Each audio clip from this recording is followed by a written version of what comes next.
yourself ready.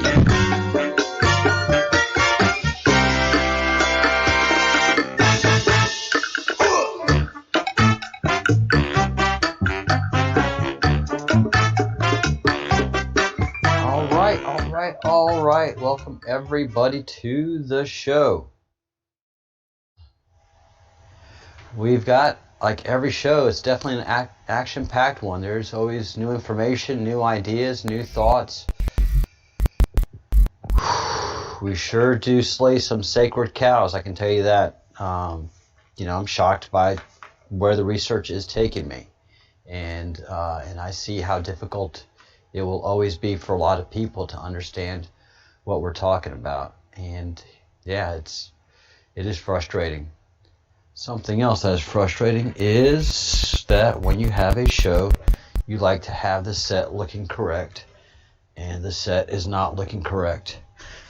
Probably having a staff meeting after the show and talking to the electrician, the set designer, set manager, the gaffer, and I don't know, probably the electrician too. Just want to make sure that everything is going as it's supposed to.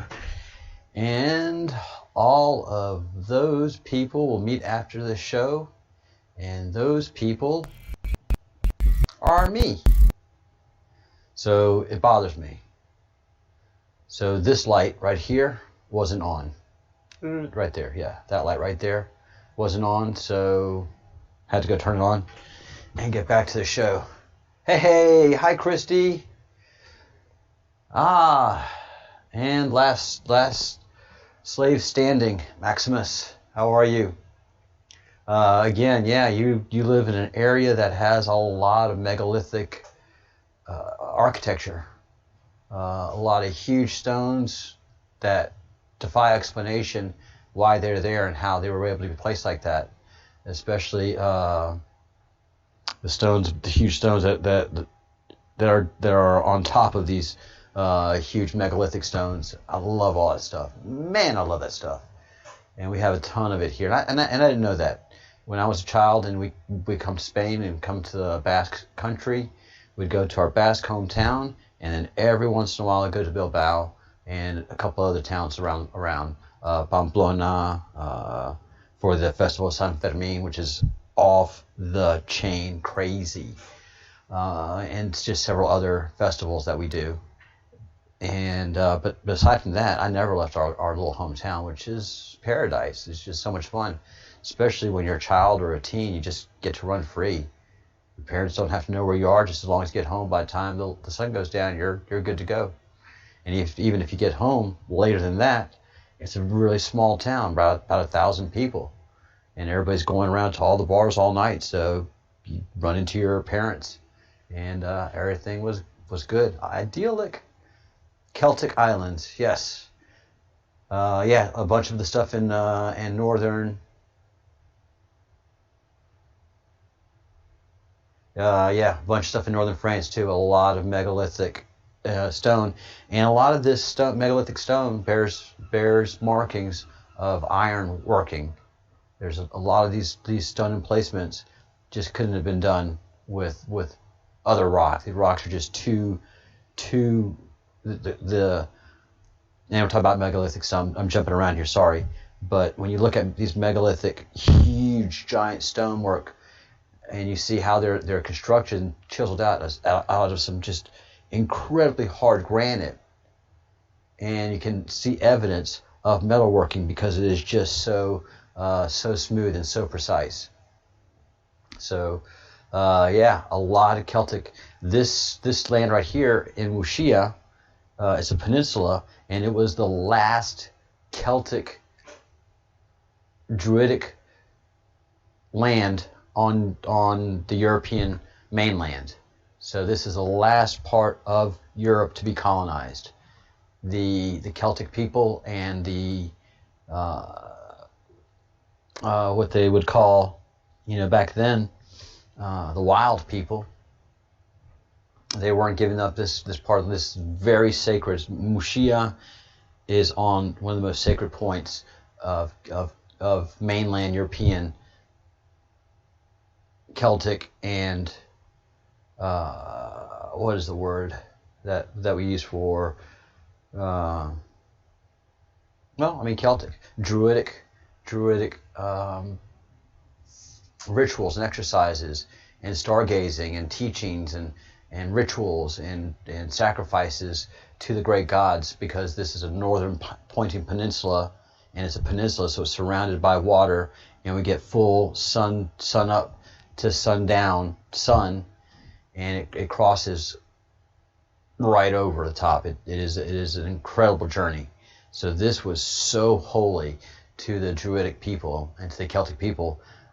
And we have the Camino de Santiago that ends here right now. The Camino de Santiago is just like anything else the Catholics took over and the Romans took over. It was a prior pilgrimage. This has been a pilgrimage prior to Christianity. This has been a pilgrimage during the Roman times, and pre-Roman and prehistoric. There were people that traveled here from many villages, because this was well known to be a holy place. And if your village was being suffering some kind of pestilence, there was some kind of drought, there was something going on, you would come up to the holy mountain here, the holy granite mountain, and make sacrifice. And one of the interesting things is that you had to get a seal from each town along the way, and that you had to know that you made the journey here. You had to have some kind of mark of the towns that you would go along the way, so that you wouldn't just go hide in the woods, come back 6 months later and say, it was a great journey and the gods are happy, we should be okay. So you'd have proof of your pilgrimage when you got back to the town, and you'd be a hero. Depending on what the gods would do or not. You made the great journey, you saw the place of the great gods, and so this has always been very, very, very holy. And it still is today. This is the end of the Camino de Santiago.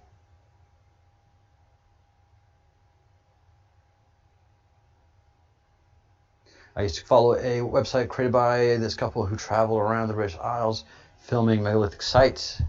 If I can find the link, please, I would love it. Thank you, please, Maximus. I would absolutely appreciate that. So that's a little bit about here and where I live, and understanding that the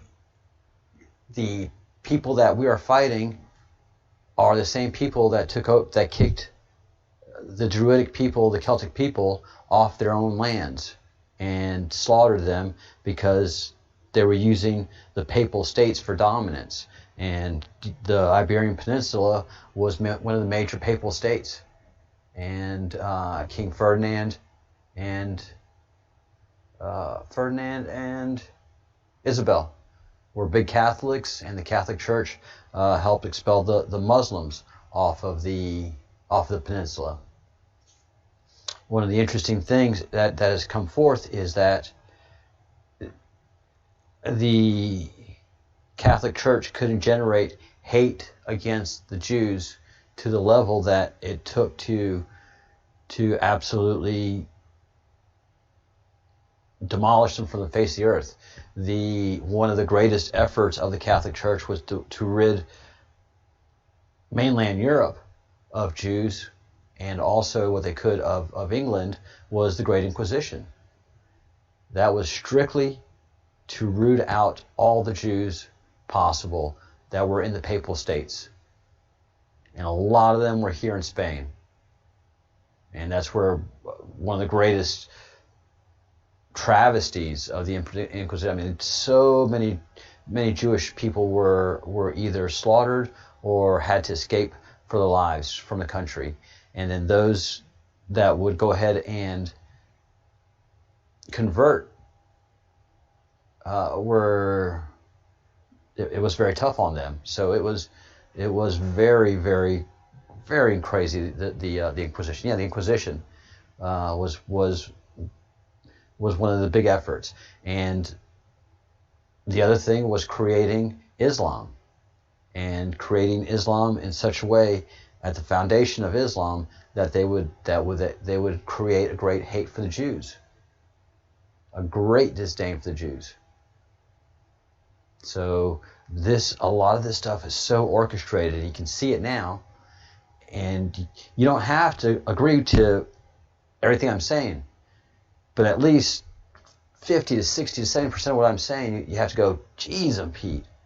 The cannibalistic ritual that the Eucharist takes on is just something that is just intense and shocking. But we'll get into that later. If you have any questions, please let me know in the live chat. And there is breaking news all over the place. And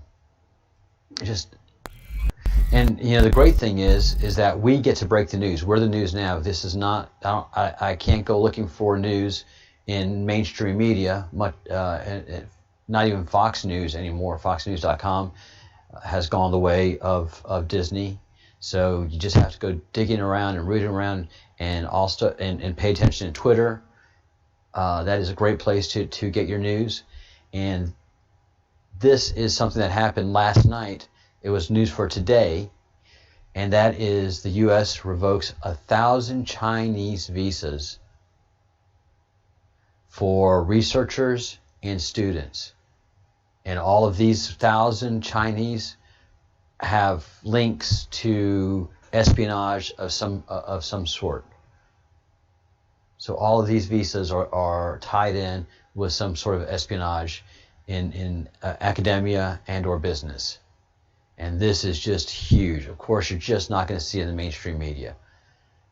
And I have not heard or seen any retaliation from China. So I wonder what's happening here. This is a giant game of chess, and this was a big pawn that moved forward. Every day, look in the news, the administration and the campaign are going to be making big moves. And again, I expect indictments Friday of some sort or another. I expect every Friday, hopefully, some sort of indictment up until the election.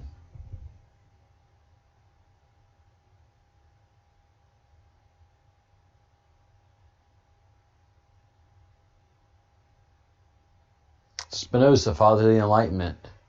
Yeah, the biggest problem the church ever had was the printing press. The biggest blow to the Vatican was the printing press. The biggest blow to the satanic cabal that runs the world is the internet. There was no other way for all of us to unite and have the Great Awakening except if we're able to continually have these conversations across space and time instantaneously. So the cabal would just never felt threatened because we could never unite. We were just in so much of a fog. But now that we can unite here as a, and it's true, as a militia, and have the dissemination of information and actions that we can take, it's amazing. So information has been the biggest bane to the cabal every time it presents itself. So this was a big move. Again, look for every day for a big move to happen. This is international geopolitical, not brinksmanship by a long shot, but definitely some blows to the system. And I just wonder how Xi Jinping is going to act, because Q has told us that China is actually working with President Trump. And they've alluded to this several times. And I think I can't have but to have a strong feeling that the people of China feel the same way, more than most, about their hatred of the cabal. Because the cabal had caused the opium wars. Make no bones about it. The Illuminati have always been involved in the drug trade and using government resources to engage in it. And so the opium wars have left a bitter, bitter, bitter scar across the psyche of China. And so they've always had payback that they've wanted to get against Great Britain, but more to it, the satanic cabal. They know who they are. China knows exactly who they are. And China has pedophiles. And China has cannibalistic pedophiles. Wherever you go in society, those people are going to be around. It's unfortunate, but these degenerate people just happen to keep existing in our society. And most unfortunately, they've been allowed to be protected, coddled, and to actually increase dramatically in numbers. Those days are numbered. Those days are numbered. So this is big news. And there's 10 folks in the chat, so all of you have been following me for quite a while. And so you know that the Titanic was sunk on purpose by J.P. Morgan. Well, it looks like the Hindenburg was the same thing, was an assassination plot. And Q has told us to go look at the people who died and to see what really happened. That the Hindenburg was just like the Titanic, a gigantic cover for an assassination and even insurance scam. So I was looking through all the people that had passed away on a great website called The Faces of the Hindenburg. And so I had to look out for some notables. And these are the 36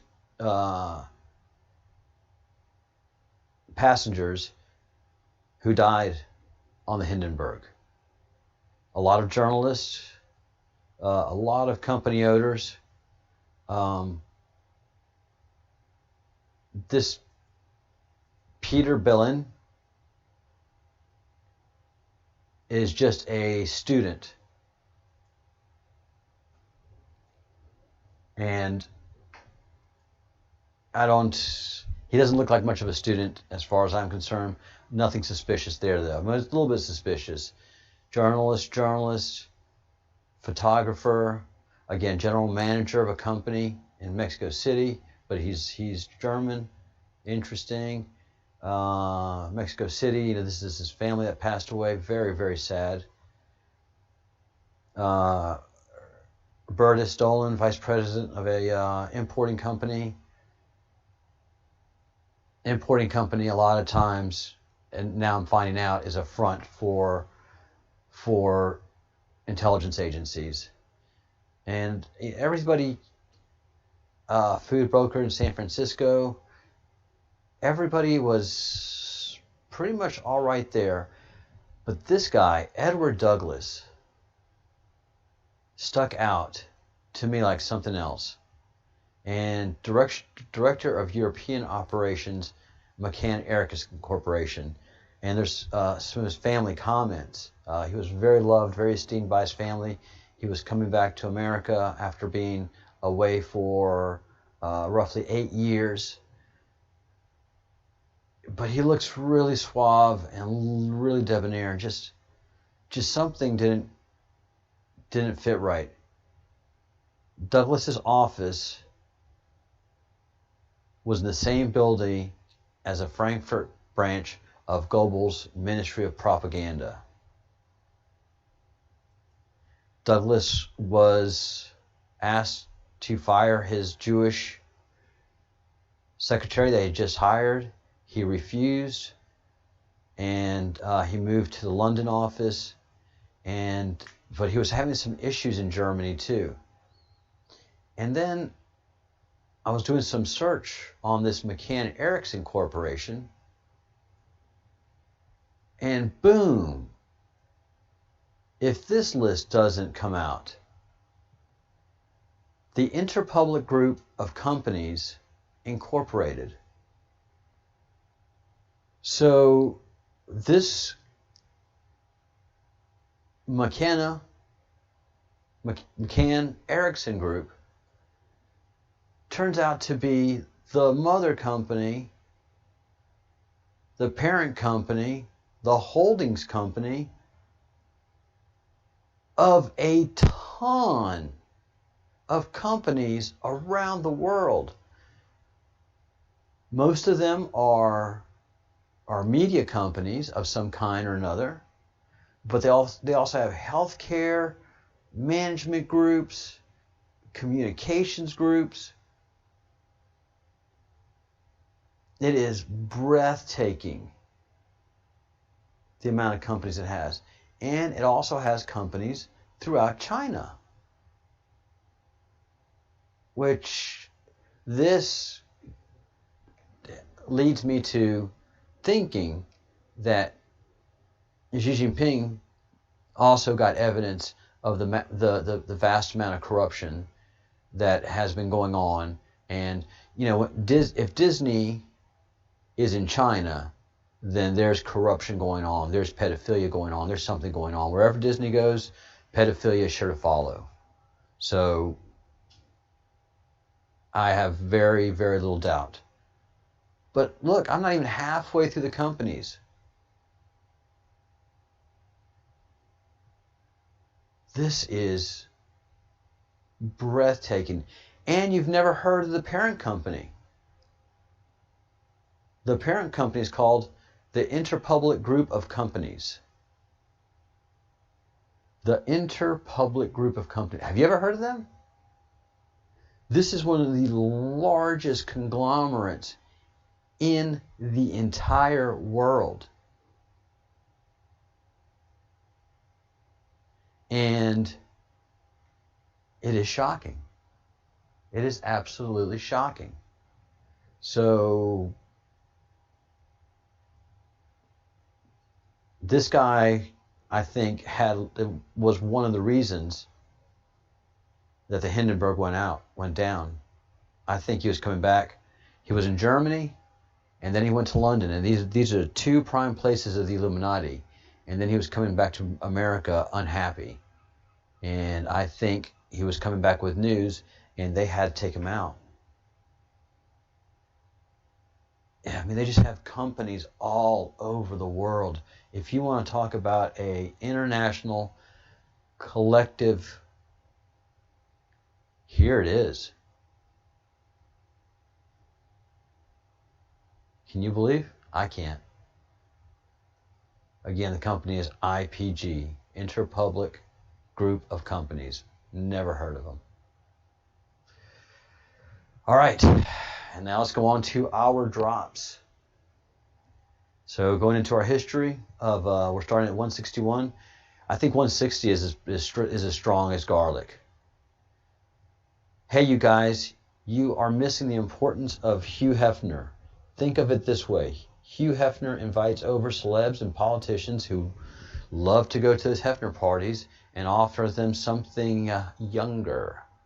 He offers them safe space to do it in. Hugh tapes the encounter, sends the tape to CIA. CIA has that person by the balls for life. This is majorly important. What has been keeping people in control for so long. And before Hugh, it was Robert Maxwell, Ghislaine Maxwell's dad. That's who he was. He was a front for MI5. And America's CIA wanted something like that, and so they manufactured Hugh Hefner. And then after Hugh was going by the by, they created Epstein. I mean, if you see how much money the Rothschilds have and the kind of control that they want and how much money the CIA has, this was no problem for them. No problem. And the investment, of course, pays off huge dividends. So how do you lure a dangerous animal into a trap? And this person says they're laughing very hard. All posts are connected. The key is graphic. And yeah, I mean, you lure an animal into a trap. QMAP is half confirmed. This is the key. So we can go look at, by post 162, we can go look at half of these posts, half of the material in these posts, and verify them. Half of it's verifiable. The other half is either misinformation or stuff that's going to be happening in the future. Oh yeah, the Bunny Club. And the Bunny plane. The Bunny plane was just like the Epstein plane. The Lolita Express. The Bunny plane was Lolita Express Mark 1.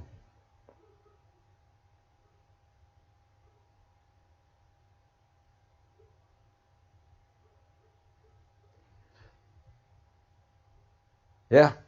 Yeah, they have many holding companies that are just as quiet as could be.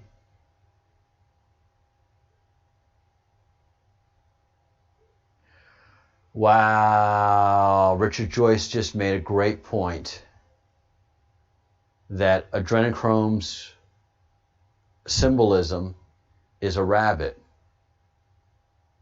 So the rabbit ears just took on a whole new symbolism and significance to all of us. Boom. Yeah, guys, you never leave these sessions without a little bit of jaw agape and a little bit of a booms happening. You've got to admit. Yeah, Christy. Oh, wow. Yeah. The Playboy bunny, Playboy rabbit, was symbolic for adrenochrome. All right. Drop 163. Trying to silence you, one witness. 1 and 2 confirmed. You will need for coming weeks. Put this way, 6 attempts were made to silence the witness scheduled to appear tomorrow. Special operators on guard. Q. And this is 20th November. Wonder if there's something that we can get to quickly on this link as to who the witness was.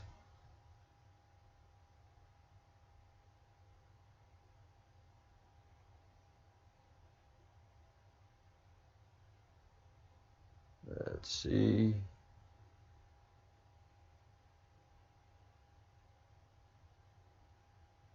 Who was the 4th death in the Rothschilds helicopter crash? I got to find out.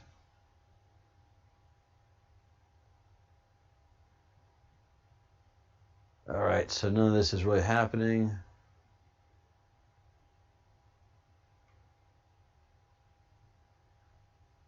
All right.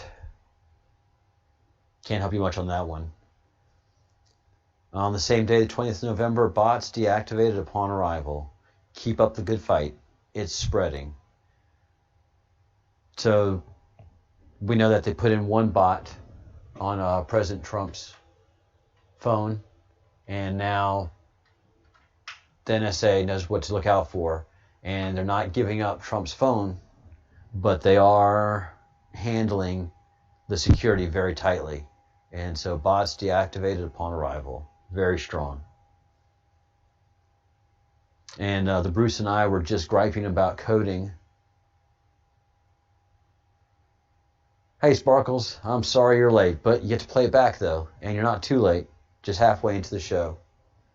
I'm a network engineer, and I enjoy network engineering, and computer networks are just, to me, amazing. Just phenomenal that this conversation is moving back and forth, and that I'm getting to talk to you guys, and this is all over a computer network, and it's just a bunch of routers passing on information, just doing it really quickly and super smartly. And the Bruce does a lot more coding work, and he doesn't do it all the time, but it's part of what he does, and it's loathsome, and I get it. I hate coding. That's why I'm a network engineer. I'm not an archaeologist because I like to eat. Network engineering pays far better than archaeology. All right, and archaeology, you're always working yourself out of a job unless you get to work at a museum. Expand your thinking. Here's a significantly long drop. Not terribly long, but significantly long. Expand your thinking. And these always take us down a journey, a thought path. What are patterns? How are patterns formed and isolated? What are data sets? What is a map? reference, Twitter, repeat, important. All right? Thinking with Twitter in mind. Expand your thinking. What are patterns? How are patterns formed and isolated? Well, in Twitter, retweets, everybody's in their own stovepipe, and there's no conversation happening. It's just attack, counterattack. What are data sets? Data sets, anything that you're getting in Twitter, you can say this is good data, this is bad data, this is data I'm going to keep, like I post tweets on our Twitter page, or I'll call it to your attention. And tweets are called to our attention by the queue. So that's a data set. And what is a map? Something that guides you and tells you where you're going, where you've been, or what something is, where something is, and how to get there, or where it's been. What action is Twitter taking effective mid-December? They are rewriting they rewrote their policies so they could easier silence us in the queue, and the queue himself, and the president. What is the purpose of this action? Censorship? Possible test to understand public government response? Yes. When was this announced? When did the events in Saudi Arabia transpire? Because Prince Alawid is a major shareholder, and what Kingdom's holding is actually a major shareholder in the company that he used to control. It was around that time. Strike, counter-strike. Expand your thinking. When it transpired, who controlled large portion of Twitter stock? So at least in some senses, I'm on par with what Q is saying, and I understand it clearly. Why is this relevant? It's all relevant. Expand your thinking. What is the real purpose of this action? Censorship, controlling, influencing the election.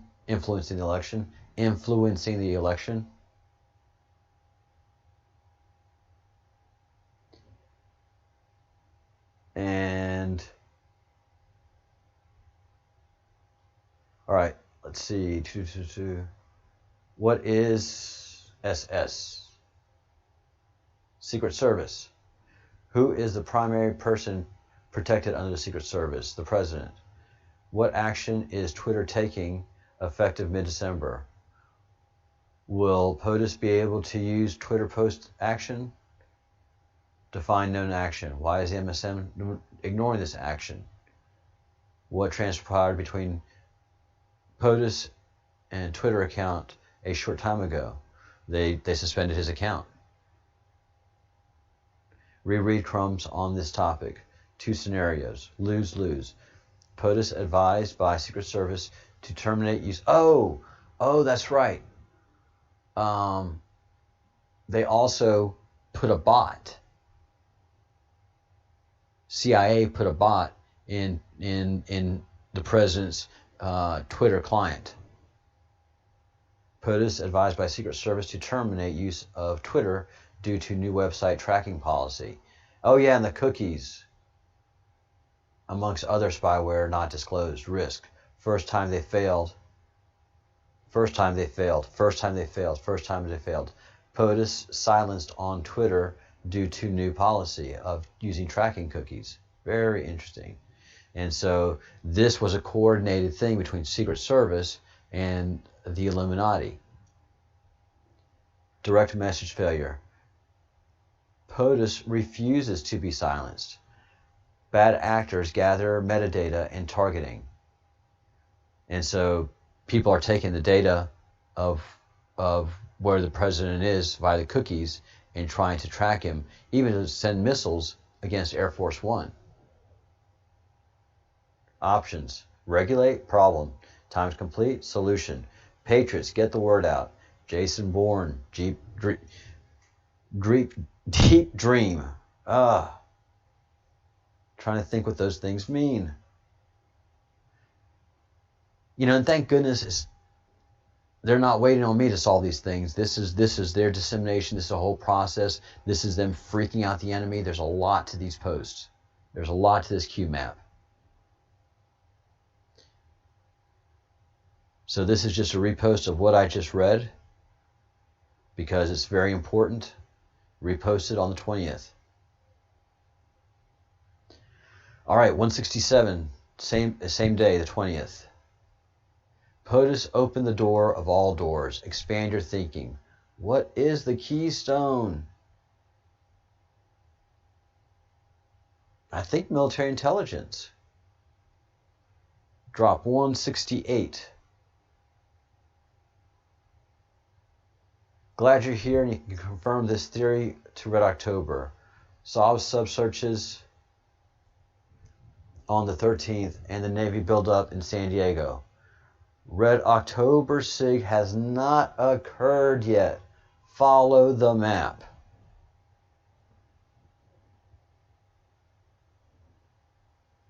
And 169.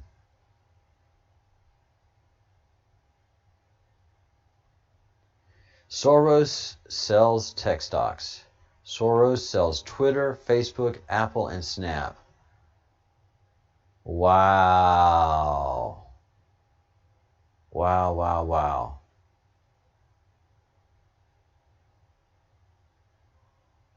Look how much power and influence he had. So dirty. Soros Hedge Fund. Soros Hedge Fund Management LLC eliminated or reduced investments in some of the biggest names in tech last quarter.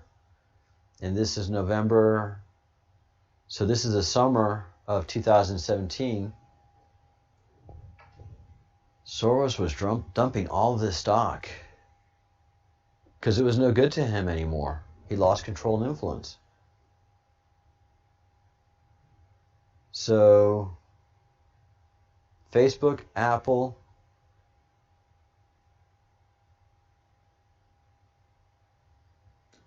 $1.5 million shares of Snapchat,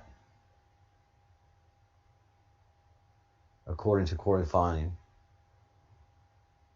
And the hedge fund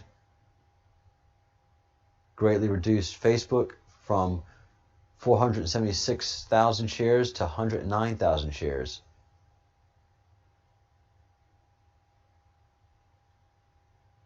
New investments were General Electric, General Motors, Campbell's Soup, and Oracle. Oracle is dirty. Larry Elder is dirty, dirty, dirty, dirty, dirty, dirty, dirty, dirty, dirty. So, I mean, not Elder. Larry. Oh, it'll hit me in a little while. But someone that, yeah. So 169, and there we are. Those are the, this is the Q map. This is leading us down a path. And in many ways, I feel like listening to my parents talk when I'm 8 years old. Really kind of understanding half of what they're talking about, especially when we're talking at the dinner table. I really do feel like this, I almost wish that I was like, talk to me like I was a child, Q. And he's probably doing it. But again, most of this is not for us. Most of this is them telegraphing information to the enemy and freaking them the heck out.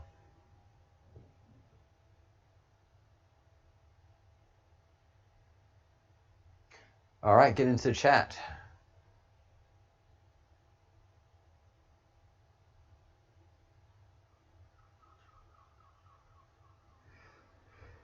Yeah, Maximus. There was a big exodus during that time, mostly of young leftists. So yeah, there's very little surprises here. I mean, there's big surprises here. There's big surprises here, but as you look back on history, it explains a lot of stuff. That's what I meant. It explains a lot of things. And yeah, this is a great deep dive. I've gone back to Praying Medic's page, and he doesn't start at drop number 1. I think I'm the only channel that is reviewing these things from drop number 1. I hope I can get somebody in here that has a lot more knowledge than me, like Praying Medic, and help to solve some of these things. So tomorrow we start at 170, and and do 171.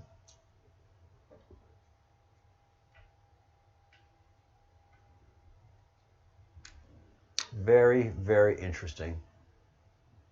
And then tomorrow also we'll continue our series on the Q web, which is just fascinating, fascinating, fascinating. Today is all wows. Today has definitely been a series of wows, and there's a lot of wows in this map too. I don't know if all of y'all are following this series, but it is very trying, especially if you're a Christian. So it's a very interesting process. The good news is that if you're a Christian and you start seeing a lot of this, there's a place to go. You're not abandoned, and I have the information on that. So we have been controlled and abused greatly as a humanity for thousands upon thousands upon thousands of years. We've benefited a lot, but we've been abused a lot, and the abuse does not outweigh the benefits. No, the abuse outweighs the benefits. So we could have done this very, very well, thank you very much, without the Rothschild help. But the Rothschilds and their families have done so much damage, especially getting to the founding of the Vatican. Yeah, God is all we need, and that's why Q keeps saying, trust the plan. Trust the plan. In retrospect, I'm thrilled at the plan. Absolutely, I trust the plan. But also, Q makes it clear, trust in God. Have that faith in humanity, yourself, and God, and not exactly in that order.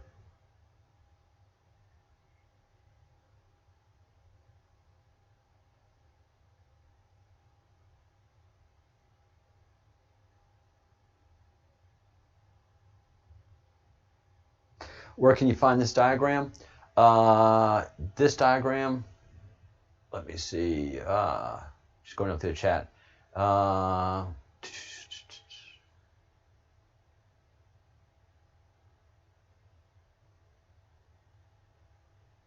Yeah, it is tough.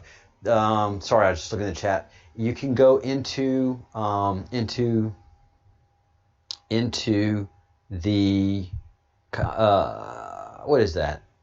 Right below here. It's not the comment section. It's I call them the show notes description. The show description, where I have all the information, and you go to deepstatemappingproject.com. www.deepstatematchingproject.com, and he has a lot of maps that you can download. There's a great one on health, and he's put several of them behind a paywall that are incredibly interesting, and I understand why he's had to do that. One of them is this map, not that map. Sorry, I don't have it up. And I don't want to confuse things. I'll wait to bring that out a little bit later.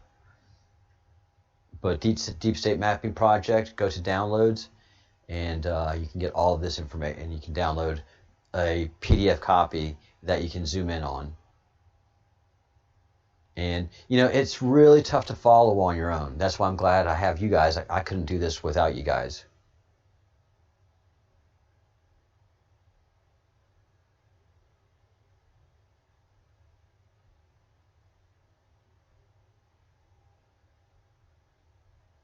Oh, amen, Maximus. Yeah, it'll be okay, Christy. This is part of God's plan.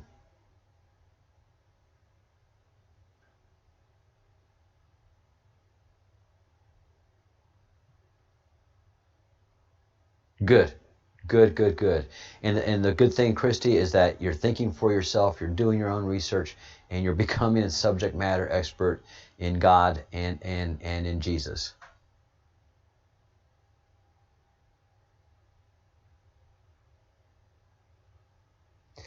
Yeah, Sparkles, that's one thing that has been made clear since the beginning of this process with the Q and the Great Awakening. It is going to be difficult, and I just never knew how difficult it was going to be.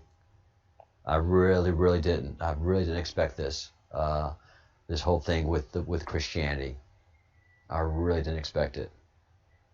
But, the hand of providence, be it as it is. Man. And there's only one guy that could uncover it, and that's Trump, and with the right team, which is the Q. And the Q has taken great risks, and the president has as well, to declassify the stuff in this map and all the maps that are available out there right now. And it's so much information. And this is all classified information that we're looking at here. This is all previously classified information. Even the cult of Baal stuff, CIA and so many museums across America and wealthy collectors have all the information of this stuff to back this up and verify it. It's not in your public museums. All of that has to be controlled by them. They cannot let us know about spaceships and UFOs. We have to stay under that Christian, Judeo-Christian, and Islamic yoke, because it's going to affect every religion and every humanity when we start to encounter the UFOs more and more and more.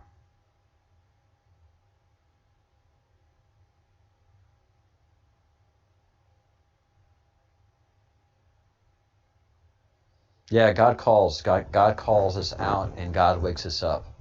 And again, those of you who are in Sparkles, it's going to be difficult for your friends to understand and process what's happening with you in these things.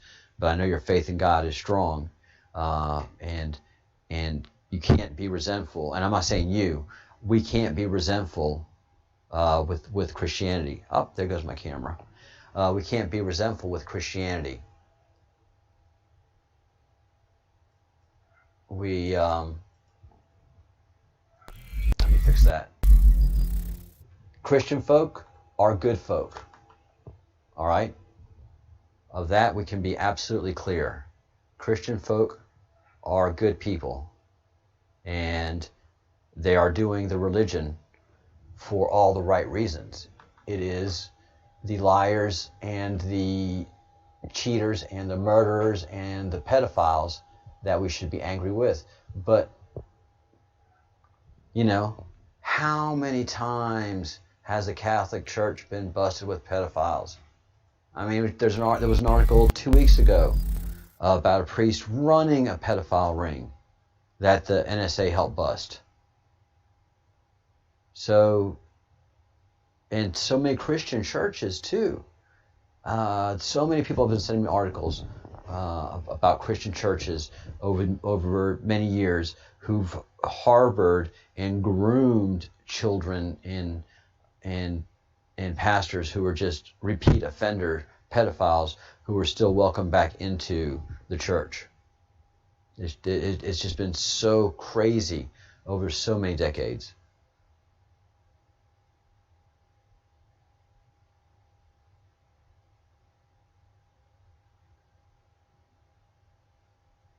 Yeah, it's hard. It's hard to go into depth on these things.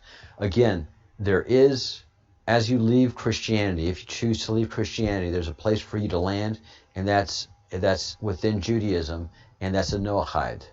A Noahide is someone that accepts the 7 basic principles of Noah, and that is that you shall not murder, you shall not eat flesh with living blood in it,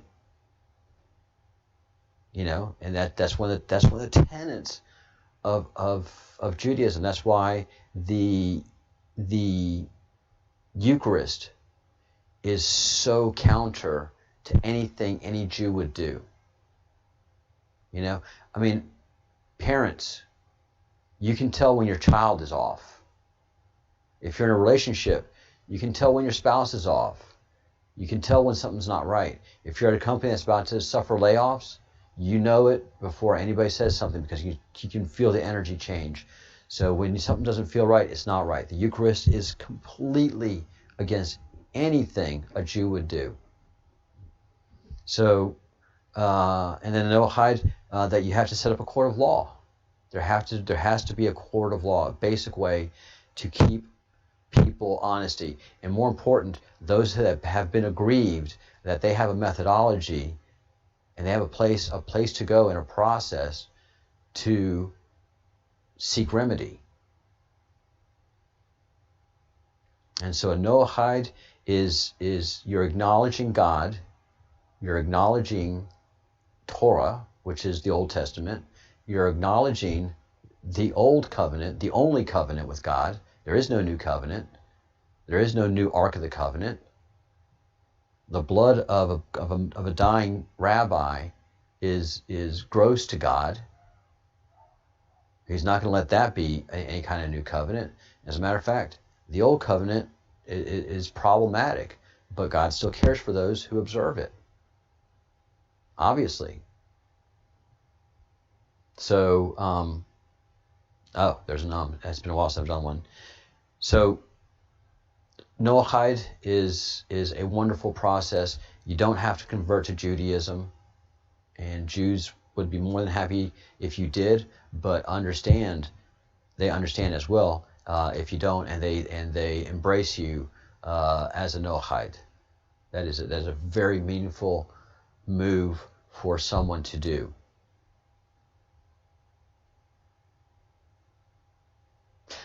Sparkle kind of misses the ums. I'll do a couple in there for you. Yeah, walk humbly with God. That is what a Jew does, and that is what a Noahide does. Is walk very humbly with God. You do not need anybody else in your relationship with the Creator. You know, and if you go to Rabbi, I want to confess my sins. Rabbi's like, oi, I don't want to hear your sins. That is between you and the Creator. Well, what's your job, Rabbi? My job is to tend to a place where the house of Israel can come and observe Torah and build community. You're not my spiritual leader? No. You're your spiritual leader. If you want to come here and learn Torah and understand the nature of God and who God is and hear God's direct words to the nation of Israel, come. You want to pray? Come. But I have no responsibility for you, Jew or Gentile.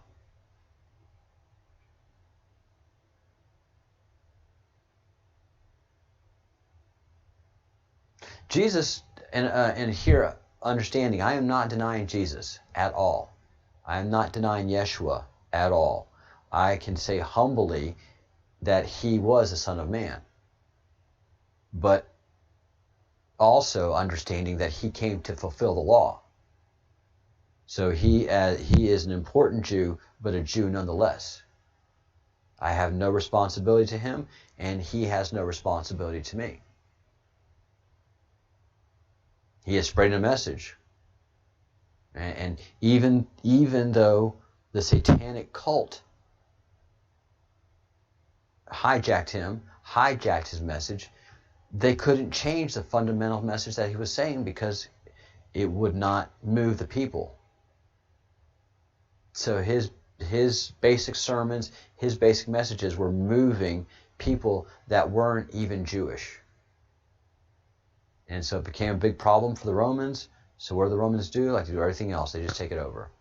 They invade it, take over the top, and put in a bureaucracy to protect the top, make a lot of money off of it, and away they go. And you know that's simple. That's very simplistic and in a childish description, but fundamentally how it moved. And you have to wonder that. You don't have to wonder. I mean, the cult of Baal was one of the key cults that took it over. And I would say that Paul and Baal sound awfully much alike. But yeah, that's in English. But I would be tempted to say that Paul was probably a priest of Baal, and was not a Jew at all. And that rhymes. I'm a poet and sometimes know it. Yeah, Maximus makes a great point that James, the brother of Jesus, when they were having the arguments, when Paul came to Jerusalem to handle this detail of whether the followers of Yeshua should be kosher or not, all the apostles were like, yeah, we're Jewish. We're a Jewish sect. We tend to the Jews. And Paul said, well, yeah, but, I was on the road and guy walked by and I didn't know who it was. And then the guy gets my attention. Don't you know me? And Paul never met Jesus. Paul was never in the company of Jesus. But he says he met Jesus on the road. And Jesus said, you can eat from the cornucopia of all of my Father's delights. And from then on, from that point forward, you weren't kosher. From that point on, you didn't observe Sabbath. From that point on, you didn't observe the law. Your faith was more important than the law. Your feelings were more important than facts. Can you see the same thing? That's what happened with World War I. The organization Black Hand got all upset and had to kill off this monarch. World War II, people's feelings were all upset in Germany, and Hitler and the Rothschilds were able to foment those feelings and create hate and discontent, overthrow the government of Germany. And it's always feelings over facts, faith over the law. And that faith can be manipulated, people. We've seen it. We've seen good churches go bad, and we've seen bad churches go good because of the faith and not the law. And in Christianity, you're practicing the faith. You don't have a law to observe. In Judaism, you have a law. And you have books to back up the law that you argue about all the time. Jews are always testing their religion. And Christians can't. And the stuff that I'm saying is so very trying to some Christians. We cannot. That's when you know you have a problem. If you can't question your leadership, then you know you have a problem. One of the most truest axioms of the modern age is a government that can't govern armed people is not a good government at all. So that's why that's one of the distinctions. That's the distinction of America and the American Constitution and the American government.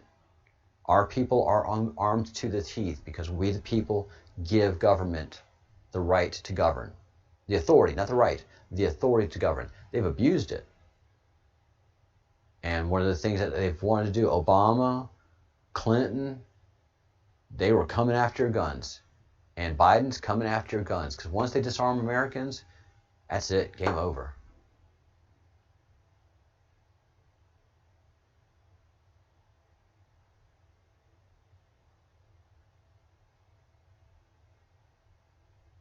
What about Jesus defeating Satan? No. Jesus is not that guy. There's God. That is, saying Jesus defeating Satan is as good as saying the Rambam, which is a great rabbi, defeating Satan. That's like saying Ezekiel defeating Satan. That's like saying, Jacob, Israel defeating Satan. Those guys don't have that kind of power. That's not them. The only people that can defeat Satan is us. Through God's help and mercy, we're the only ones that can defeat Satan. We've empowered Satan by going away from the law.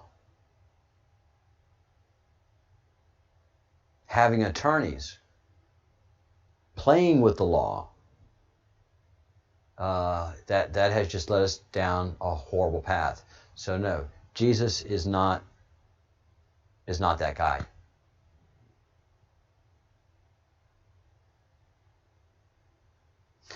Well, Christy, and I'm not getting down on you, but it's the conversation we're having. The problem with the Trinity are the first 3 commandments. The first commandment is, I am the Lord thy God. So if you're going to accept this God of the 10 commandments, the Judeo God, then he is the God. And if you don't understand rule number 1, take a look at rule number 2 always. Rule number 2 always clarifies rule number 1, which is, thou shalt have no other gods before me.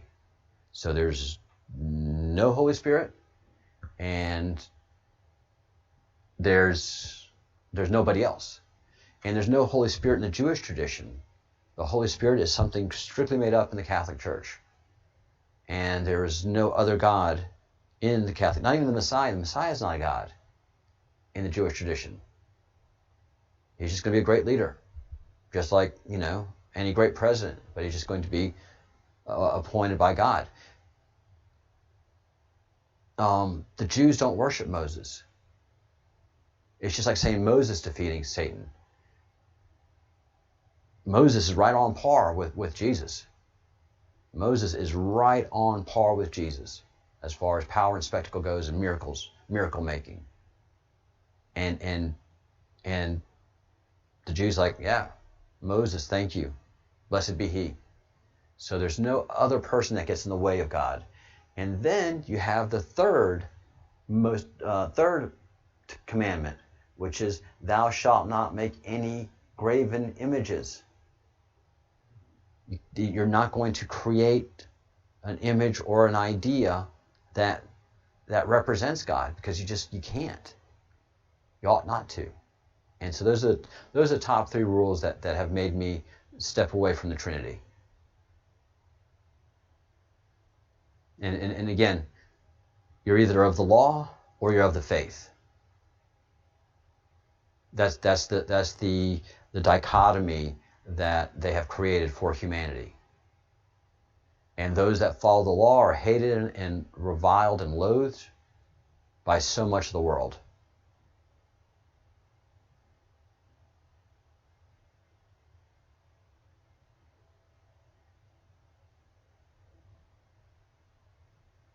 Yeah, theologians can't explain the theory of salvation because it just doesn't exist. It just doesn't exist. So we are all basing our theology on a Judeo-Christian theology, but it's only a Judeo theology because Judeo is the only one that God has authenticated and has established a covenant directly.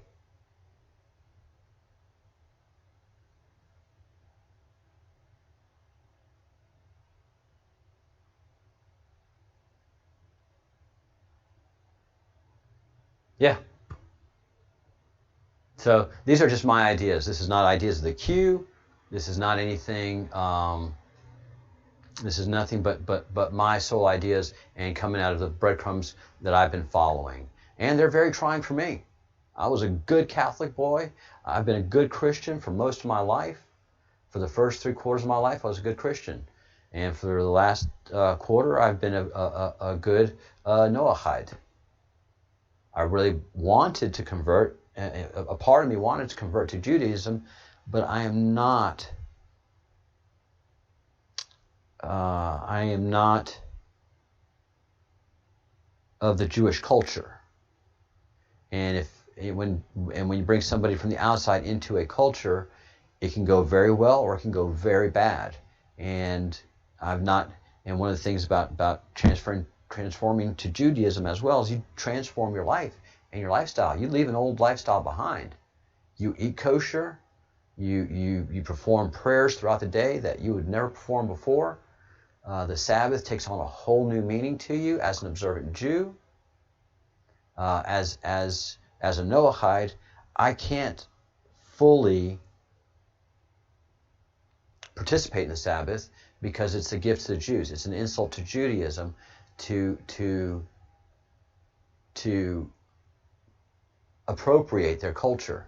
So even though I do take the Sabbath off, I do things to break Sabbath. And I do it consciously. Often it's unconsciously, but I do it consciously. I am breaking the Sabbath because Sabbath is for those that are practicing priests. They've been given the gift in a certain form. I enjoy it, I acknowledge it, but I am not going to appropriate it.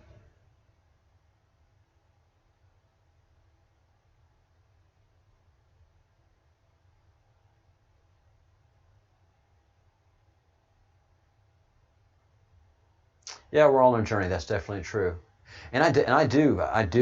Spiritually, I gravitate Jewish, but culturally, I'm not there. It would be wonderful if I could be within a Jewish community. That's how you can properly go through that process of conversion, which takes years, because you have to see if you're going to be happy in the Jewish culture. Judaism will accept you, arms wide open, no matter what color you are. It is to choose the yoke. This is the way Jews see it on conversion. Most Jews are born into Judaism. They are born into the yoke of what it takes to be a Jew, and it is a yoke. It is a yoke. It is a daily sacrifice, a daily practice. You are denying yourself so much stuff if you're a Jew. But if you're born into it, it's easy. The family's been doing it. Grandparents do it. Everybody gets it. It's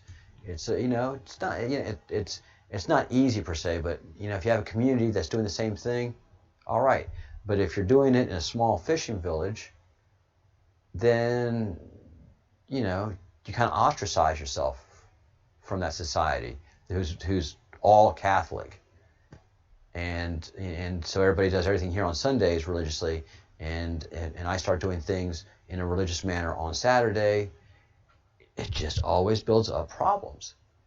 But beyond that is, if somebody chooses to become a Jew, they are one of the greatest Jews. In Judaism, you're seen as a great, great Jew because you've chosen to take on this burden. And God said in the desert, look, it's not going to be easy. And Jesus even says, if you want to follow me, if you want to be a Jew, if you want to convert, it is not easy. It is difficult. You set mother against father. Daughter against father, son against mother. For you who say that I am the Prince of Peace, I'm not. It's difficult to do what Jews do.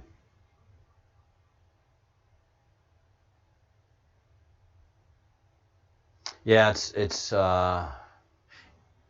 I don't have that problem of if it comes up, I just tell people what I think. I don't proselytize. But understanding that my thoughts are always ever changing, but also in many ways solidifying. But it's hard to have a religious conversation unless you're completely agreeing with the other side. So it is, and it's made to be that way. It's made to be complicated in a little bit, a lot of it. And I understand this: every soul suffers. Jew, Gentile, Christian, Muslim. Every soul suffers. No one gets a free ride on the planet. So thinking, and this is something that Rabbi told me. Don't come at this with an ideal that once you become a Jew, life is great. Every soul suffers, Charles. Every soul suffers. I'm a rabbi. You think I have it easy? I'm 2 hours late to be home. I'm supposed to be helping my wife cook dinner, but I've had to stay here, and I'm talking to you, and I felt it was important to talk to you. But when I get home, Mrs. Rabbi, Mrs. Silverman, is going to give me a lecture, a talking to about how much she needs help at home, and she is right. So understand, everybody suffers. What are your questions? and Rabbi Silverman was just fantastic. Jewish prayers are just fantastic. The Psalms being sung, it's just something powerful about hearing Jewish prayers. It is. Hearing the Torah read in Hebrew is just powerful. It is. All right, guys. I'm glad this conversation has gone very well. Thank you for your patience, Christy, especially, and Maximus and Sparkles. Thank you both for your contributions and your, and your willingness to grow.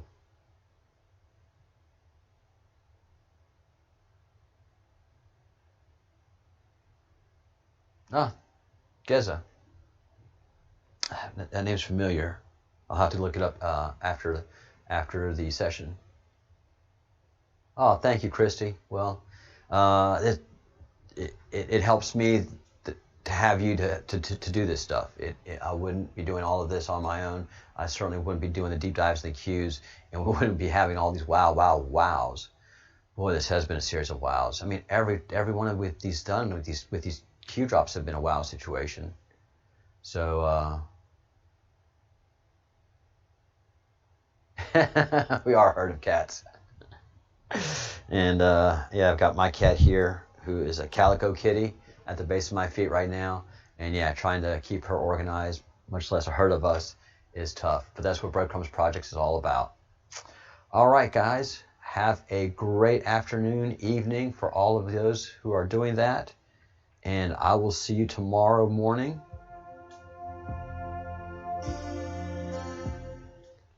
4 o'clock Eastern, 10 o'clock Madrid time, and we'll go through some more drops. And then at 11 p.m. Madrid time, 11 a.m. Madrid time, 5 a.m. Eastern, we'll go through the QWeb, the colorful thingy. So thank you for being here, and thank you for all the help that you do.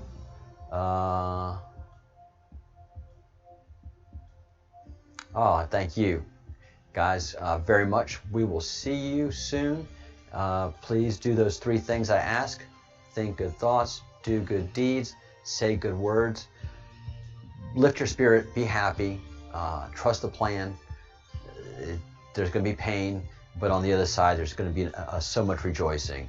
So fear not, and God is in control of everything, and we know that for sure. All right, as we back out of the show now, it's time for you to do your little bit of chair dancing, all right? So let me get out of here and let you do it. Bye.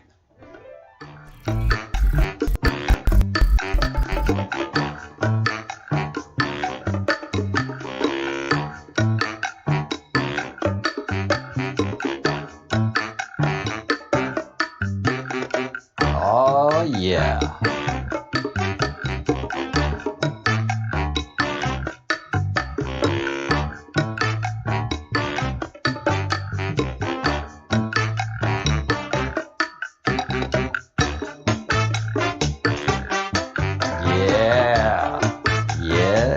Yeah.